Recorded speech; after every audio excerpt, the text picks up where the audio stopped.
안녕하십니까. 네. 김용태 최고위원입니다. 네. 혹시 이거 공개된 후에 이준석 대표하고는 좀 연락 취해 보셨어요? 아닙니다. 그거 관련해서는 따로 연락해보지 못했습니다. 예. 그래요. 혹시 뭐 좀 간접적으로라도 이준석 대표가 관련해서 혹시 뭐 어떤 이야기를 했다는 얘기 전해 들으신 건 없고요. 특별하게 입장을 말씀드리진 않지 않을까에 대한 생각이 있습니다. 특별한 입장 표명은 없을 거다 이렇게 보시는 거네요. 그건 그러면? 제 생각입니다. 예. 그래요. 혹시 그렇게 보시는 이유를 좀 여쭤봐도 될까요? 여기에 대해서 언급한다는 것 자체가 음. 좀 더 상황을 키울 것 같이 보이고 음.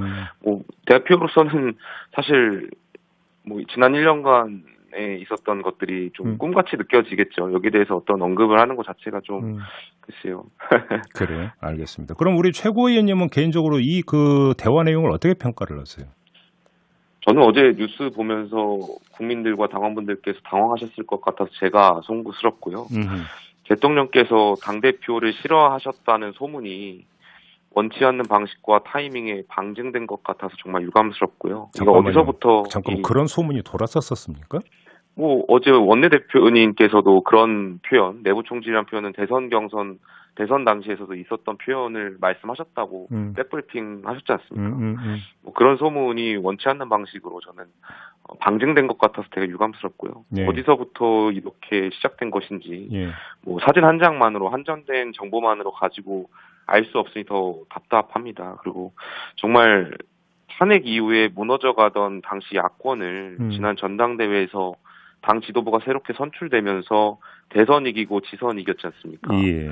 설사 당대표가 마음에 들지 않는 행동을 했다고 해서 그것을 내부 총질이라고 인식하셨다는 것에서 저는 정말 당황스럽고요. 마음에 들지 않는 행동이든 아니든 정권 교체를 위한 일념 하나로 당대표를 포함해서 당 지도부가 정말 피와 땀을 갈아 넣었습니다. 네. 잠 줄이고 밥 줄이고 정말 오직 국민 한 분의 마음을 얻을 수 있다면 수만 킬로미터 뛰면서 윤석열 정부 잘할 수 있다고 뽑아달라고 호소했던 당 지도부인데요. 제가 아쉬운 거 좀 두 가지만 말씀드려도 될까요? 네네, 말씀하세요. 두 가지인데 첫 번째는 지난 정권에서 민주당이 잘 못할 때 문재인 대통령한테 아무 말도 못하고 그저 문비어천가 외쳤던 민주당 당시 국회의원들과 젊은 정치인들 향해서 저희가 586 앵무새라고 강하게 비판했던 것 아니겠습니까? 예. 그렇게 안 되려고 옳은 소리 낸 것을 가지고 내부 총질이라고 인식하셨다는 것에서 저는 매우 아쉬웠고요. 네. 두 번째는 대통령실 참모들 도대체 뭐 하시고 계십니까? 그러니까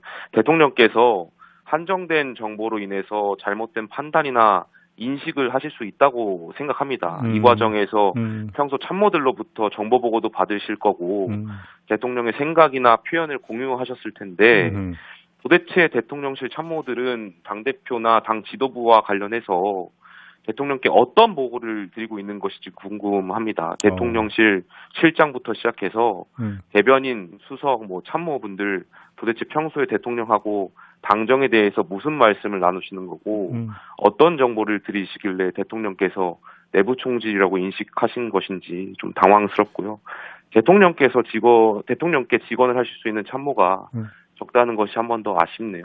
그 자리가 심기경호가만 하는 자리가 아니죠. 근데 지금 최고위원님 그 말씀을 받아서 다시 질문을 드리면 지금 대표 직무대행 겸 원내대표고 실시간으로 메신저 소통을 하고 있기 때문에 참모들의 보고가 필요 없다고 판단할 수도 있는 거 아닌가요? 그 과정에서 대통령께서 원내대표, 그러니까 직무대행과 텔레그램을 주고받는 과정에서 이미 주고받으실 때 그 전에 대통령실 참모들로부터 수많은 정보 보고와 이야기를 들으시고 또 말씀을 나누시겠죠. 그 과정에서 원내대표만 대화를 나눈 과정이 공개된 것이니까요. 아무튼 그 내부 총질이라는 대통령의 인식을 해석을 하자면 결국은 당을 바라보는 대통령의 인식이 이른바 윤핵관 쪽으로 완전히 기울어져 있다 이렇게 봐야 되는 걸까요?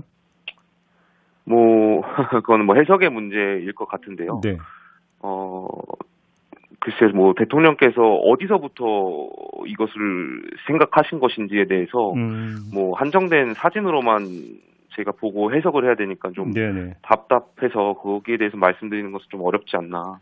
어떤 일련의 과정을 가지고 내부 총질이라고 인식하시는지에 대해서 제가 잘 모르기 때문에 혹시 그게 이제 언론에 의해서 공개되어 있는 어떤 공개적인 갈등 양상이 몇 가지가 있었잖아요. 혹시 그걸 그러니까 염두에 두고 한 발언으로 해석을 해야 되는 거 아닐까요? 어떻게 그 이상 더 있다고 보십니까? 뭐 그 이상은 저도 언론에 공개된 것 이상은 잘 모르기 때문에 네네. 뭐 언론에 공개된 것 가지고 일련의 과정을 가지고 그렇게 생각하셨다면 저는 뭐 잘못 생각하신 것이라고 보고요. 뭐 저희가 내부 총질을 하려고 당 대표가 혹은 당 지도부의 많은 사람들이 또 청년들이 대통령과 그 지도부에 옳은 소리 한 것은 아니지 않습니까? 정말 잘 되게 하기 위해서 당정이 잘 나아가기 위해서 하신 말씀인데 잘못 판단을 하신 것 아닌가 생각합니다. 일부 언론은 이 메시지가 노출이 된 게 혹시 의도성이 있는 거 아니냐라는 어떤 그런 그 의심을 제기하는 기사도 내놓았던데 최고위원님은 어떻게 해석을 하세요?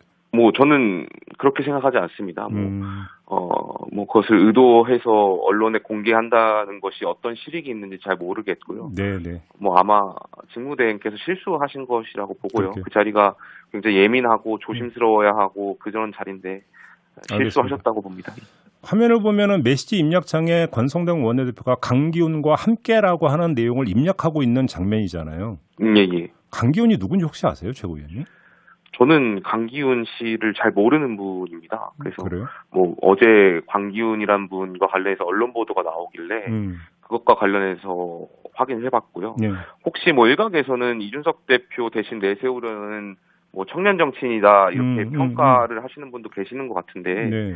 저는 그렇지 않을 거라고 보고요. 설사 그렇게 될 수도 없다고 보고요. 그렇게 판단했다면 그렇게 네. 보시는 이유를 좀 여쭤보겠습니다.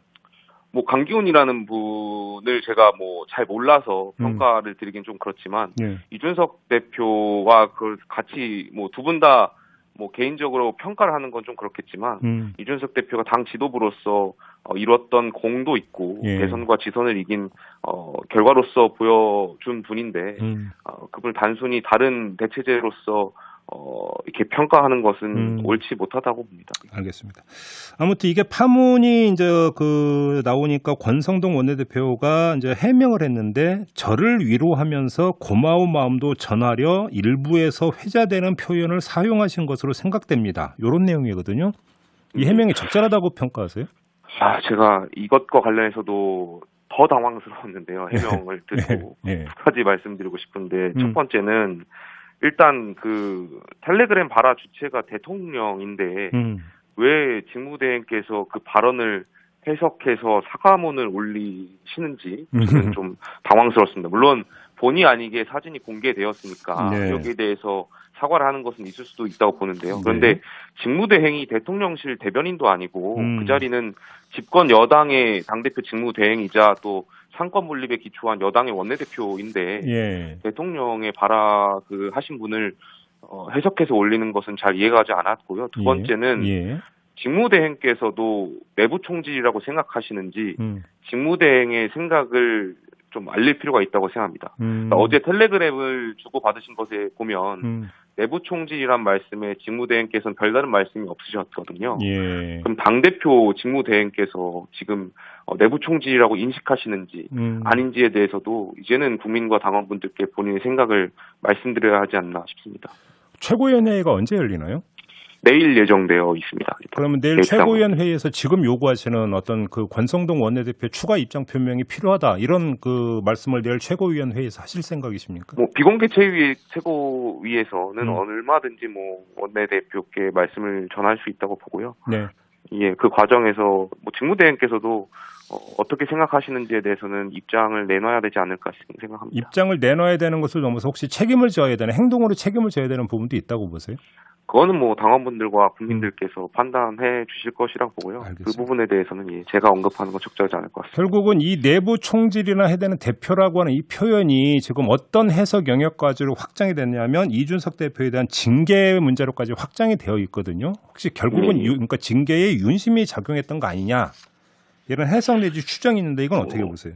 그렇게 판단하는 것은 어제 보도된 사진 한 장으로 연결지어서 말씀드리기에는 조금 어려울 것 같고요. 그런데 이제 내부 총질이라고 하는 것이 아까도 말씀드렸지만 있지만 대선 과정 당시에 나온 이야기라고 어제 원내대변인께서 말씀하셨고 예. 또 윤리위에 윤핵관을 자처하는 분들께서 영향을 조금이라도 끼치셨더라면 그 정황에 대해서는 국민과 당원분들께서 판단해 주시지 않겠습니까?